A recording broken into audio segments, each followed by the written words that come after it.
Welcome everybody to Unsheathed Sword Reviews. I'm John. I'm Vic. And today we are going to talk about the Balaur Arms LK Chen 15th Century Italian Longsword. That's a mouthful. It is a mouthful. So why don't you talk a little bit about that, Vic? Kind of break that down for us. Let us know what's going on with this sword. Okay, so as the name implies, this is a 15th century Italian longsword made by Balaur Arms, but there's a little bit more to it than that. Advertising. Yeah. So this sword is actually made by LK Chen, the really great Chinese sword maker. If you go through our videos, you see we have a bunch of LK Chen products, both Chinese and European style swords that we reviewed for a reason. He makes really good stuff. So this is actually the third version of this model of sword.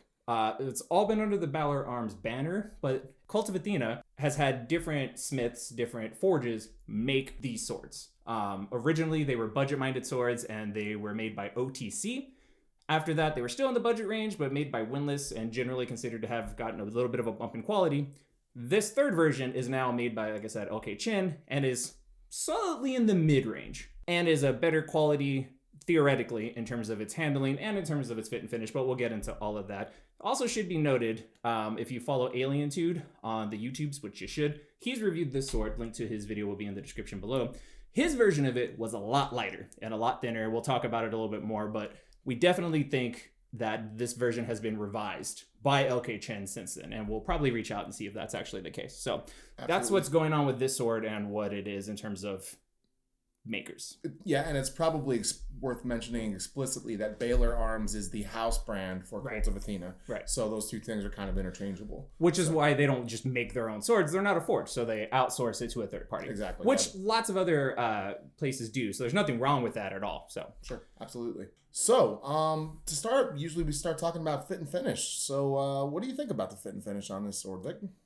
So I like the fit and finish. This specific sword, if it looks familiar to you, is based kind of loosely, at least the hilt is, on a sword, a very famous sword in a museum in Brescia, Italy. Albion makes an amazing reproduction of that sword called the Brescia Spadona, aka my dream sword. Other manufacturers make versions of that, and Lockwood makes a really great one and all that. The blade is not similar to that historic sword at all, but like I said, the hilt is. Same pommel, same style of grip, same guard. So this sword, the look of it is very iconic. So these swords at a much more affordable price, but still have that awesome look to them, is one that I've wanted for a long time because, you know, the Brescia Spadona from Albion is $2,500.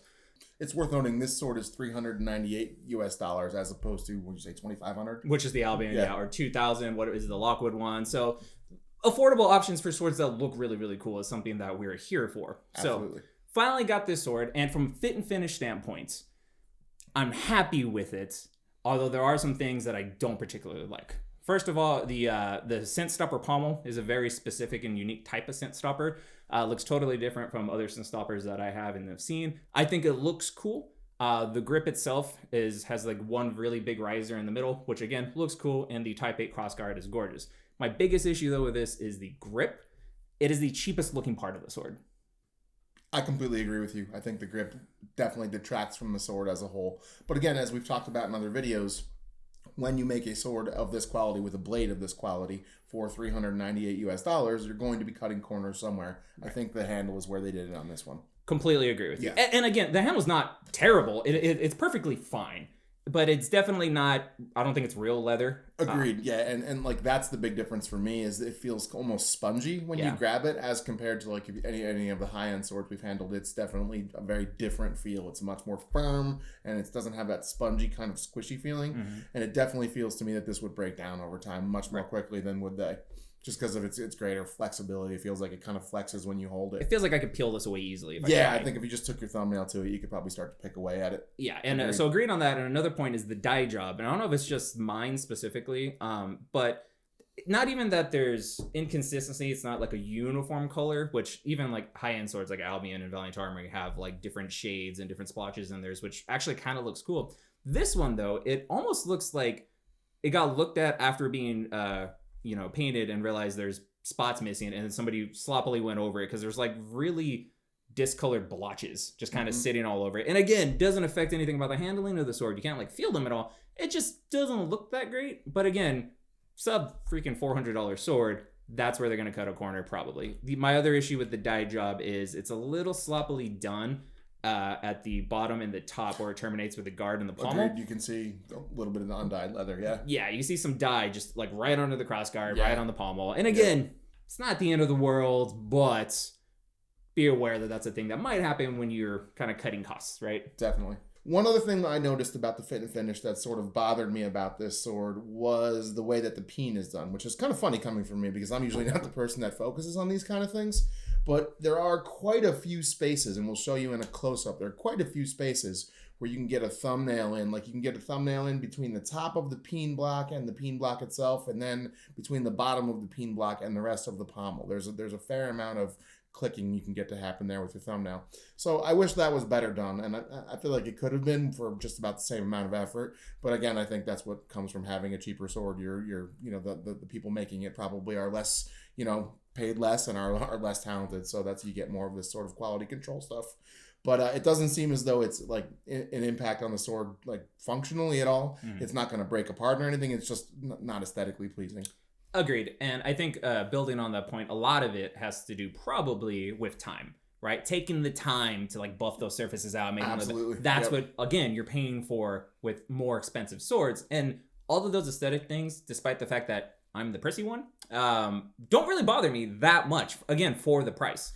Even the gap in the crossguard, it's a substantial gap, but as we were just talking about, it's centered. It's not asymmetrical. It doesn't look terrible, right? Definitely. Yeah, no, I completely agree. Yeah, I think really there's nothing about the fit and finish that detracts from the sword enough that makes me concerned about it. I think at this price point, the fit and finish is excellent. Yeah, agreed. Or tolerable. Anyway. It's for me good. Like I would want it to be a little bit better, but I'm not going to nitpick because the sword actually handles really, really well. Hey, smell that? It smells like a Segway. John. It's like he's done this before. What'd you think of the handling, buddy? The handling on this sword is fantastic. It is, as we talked about, I think with Alien Tude and maybe even with Kane Shen too. Yeah. It's probably faster and lighter than it should be, but that's kind of an LK Chen thing, so we're not terribly surprised by that. But it's definitely within the parameters of what would be considered an 18B for sure. But with that said, though, it is fun to swing around. It's not a sword that does the work for you. It definitely, you have to do your edge alignment pretty well. But if you get a good cut with good form, the acceleration of the tip is incredible, and you can get some really, really fun cuts. It's a fun sword to play with. What do you think, Vic? Yeah, it is definitely fun. It is probably the loudest sword that I have. What do I mean by that? The sword win. So the whoosh when you swing it.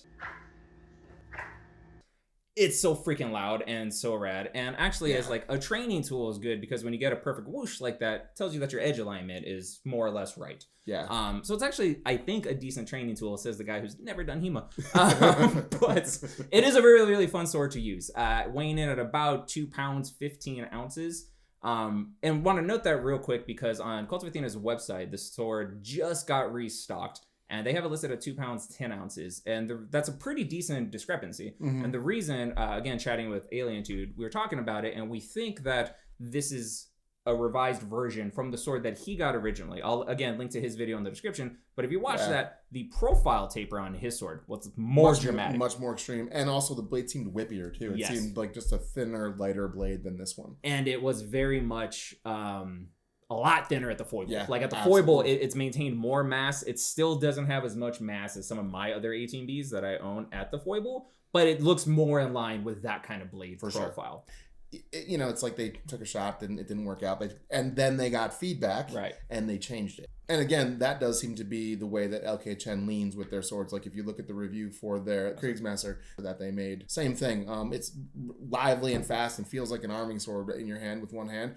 but it's just lighter and faster than it probably should be. That probably should be a heavier, choppier kind of sword. So they just seem to lean that way. Same for agility, which I'm not sad about. I think we talked about.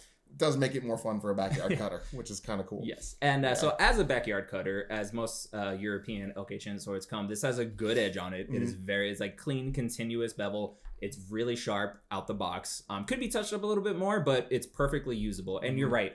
As a cutter, cutting water bottles and other soft targets, if you get your edge alignment right, it will make clean, perfect cuts. Absolutely. Like without moving the bottle, just because of that continuous bevel. There's no resistance if you get a good cut. However, pause for effect.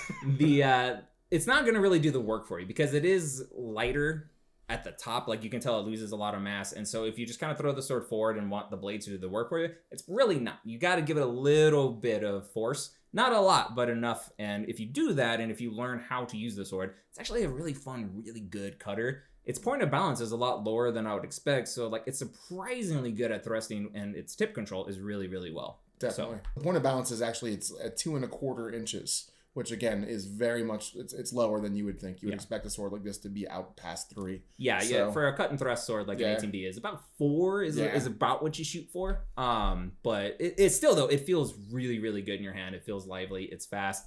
It actually comes with a decently made scabbard. Yeah, that's another thing to talk about. Is it's, you know, not necessarily a period accurate scabbard, but it is very, very well made. It's very nice, thick leather. Or if it is leather, I think it might be the same material. I think it's the faux leather. Yeah, the faux leather. But it feels nicer on the scabbard to me than it does on the sheath for some reason. Agreed. Maybe because it doesn't have the texturing in it. Yeah, better on the scabbard than it does on the grip. Yeah. What he said. I agree with you. That feels better. So it's interesting. I don't know why that is, but it does. But again, it's a wood core scabbard, so you can store the sword in it without risking rust. It's got a really nice shape on it. Shape is stainless steel, as are the fittings on the pommel and the guard, so that's really nice. You don't have to worry about them rusting. Just one less maintenance thing to worry about. So yeah, in general, I mean, you get a lot for your money with this. You definitely do. Strongly agree with all of that. So as we talked about, it's got some foibles with the fit and finish. It's not horrible, but it's got some foibles. Handles pretty well, you know, with a few I guess points to consider as you think whether this is the sword for you. And we know how much it costs, $398, and then plus shipping and all that, and tax and all that. $470 by the time it got to me. By the time it got to you, Not bad. And shipping's going to vary depending where you are. So with all that in mind, is it a yes or is it a no? What's the overall value for you? It's a yes. I feel like if this price range is what you're working in, if you want a really good sword that's going to be a lot of fun to use, that's going to be based on something historical, and that's going to have a lot of features that suit a backyard cutter, then yes, this is completely worth it. Especially like if you got the grip redone. I think if you got the grip redone, which I probably will do, that would totally set the sword off, and it would look a lot better. To me, that would take it from like looking like a low mid-range sword to like a low high-end sword. Yeah, because like everything, the blade is great, everything about it is great. The handle looks kind of cheesy, so I completely agree with you. Yeah. So if this is the price range you're working with, yes, I think it is worth it. I agree with that, and I would also say that if you are someone that's considering buying a low-end sword, something in the like high 200s to low $300 range, this might be a sword to think about maybe saving up for a little longer to get. Because I think that what you get is a sword that's going to hold up for quite a while. If this is going to be your only backyard cutter, I think this will hold up for quite a while, way better than like a $200 katana will from somewhere. Right. You know, because that's going to start rattling pretty much the second day you use it. This we've done quite a bit of cutting with. It's held up really well so far. So I think it might be the kind of sword that like for a low end sort of reach situation, I think it would be good to consider for that too. But on the whole, yeah, I think whether you're spending high end sword money regularly or this is a reach for you, it's a sword to consider either way. All right, I think that's all I got, John. Yeah, that's about all I got too. All right, guys, thanks for checking out this video. Be sure to like, subscribe, hit the bell for notifications so you never miss when we post a video. And stay tuned. We have a lot of more videos coming, including a comparison video with another very similar sword that might pique your guys' interest. So, yeah, thanks for watching. Peace.